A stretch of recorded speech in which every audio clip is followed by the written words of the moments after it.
So now let's learn a finger picking pattern in 3/4 time. Before I get into that, I want to talk a little bit about something you may have noticed. I use fingernails when I play, and I get that from having studied classical guitar many years ago. A lot of classical guitarists use fingernails. It makes the sound a little brighter. It definitely makes it louder, but you don't have to use fingernails. So I'm using them. Bill, you I'm know, not using fingernails. right? Carly, I don't Nor think am you I. are either. Okay, and I know brilliant fingerstyle guitarists who don't, and I know others who do. It's personal choice, but you've probably noticed that I do use them. So for the 3/4 pattern, just like with the 4/4 pattern, let's start with a simple E minor chord. Plant your hand. Remember, we had that hand position. We turned it in to face the strings. Perfect. That's looking really good. And now that you're in position, we've got this E minor chord. And for this, we'll start out with a really simple pattern, just this. 1, 2, 3. 1, 2, 3. Let's do that together. Ready? 1, 2, 3. Good. And remember, the hand closes towards the palm, right? Not this, but it just very relaxed moves towards the palm. Now I'm going to show a little bit more advanced pattern slightly. This one is still in 3, playing fingers and thumb separately. And first I'll demonstrate it, then I'll discuss it. This is an 8th note pattern. So it goes like this: 1, 2, 3.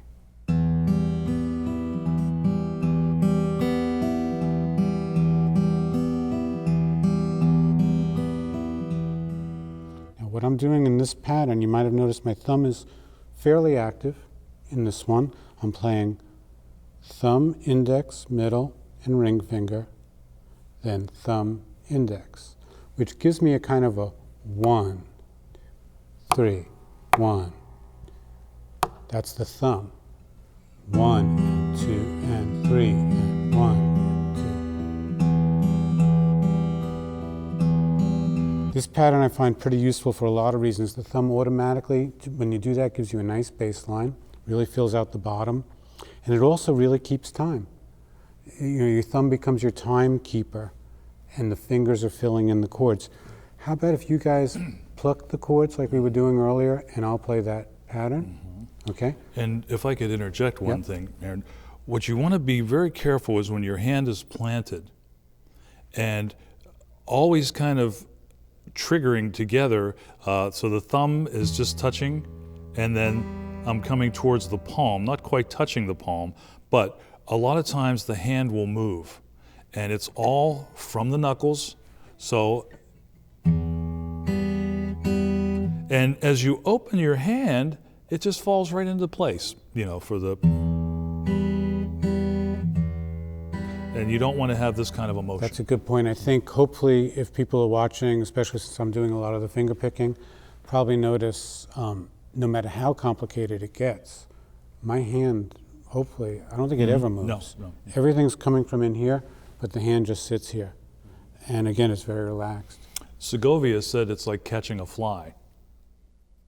Yep. If I was trying to catch a fly. So I should be good at it. That's right. Yeah. So let's try what I was going to do. You guys are going to pluck the chords, like, and I'll finger pick. So 1, 2, 3.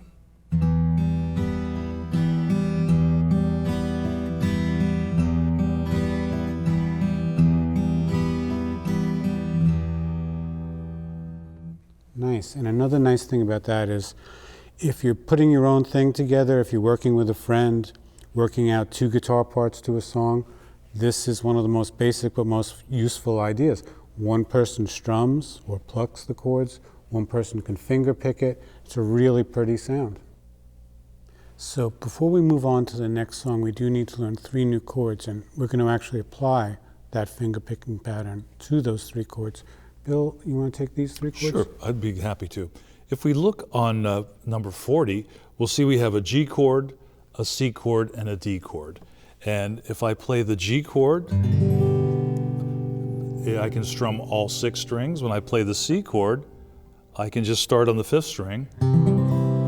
And when I play the D chord, I can start on the 4th string. And each of these has a different, we're bringing out that root in the chord. Notice they're all major chords. And to get started with, one of the things you need to be able to use your mind's eye to see the shapes. And it's really a good idea to break these into smaller instead of trying to do all 3 at once. So we could go from the G chord to the C chord. Now we need some kind of bearing on this. So if I'm looking at my fingering, I have 2, 1, 3, and I can see that shape. So it's kind of a good idea to kind of take your hand off the guitar, and in your mind's eye you can see that little grid pattern, and your hand goes right into the shape. We don't want to go one finger at a time, but I can see where I'm going, and that takes a little bit of practice. Nothing is hard or difficult on the guitar, it's only unfamiliar. So we need to be able to get used to working this. And now I'm going to play the C chord. So I've got that finger, and I'm 3, 2, 1 with a little string skip. So I need to be able to view the chord and strum. So that's coming from that 5th string down, and I'm going to go back to the G chord. So I've got it in my mind's eye, and then I'm looking at 2, 1, 3, and there's the G chord.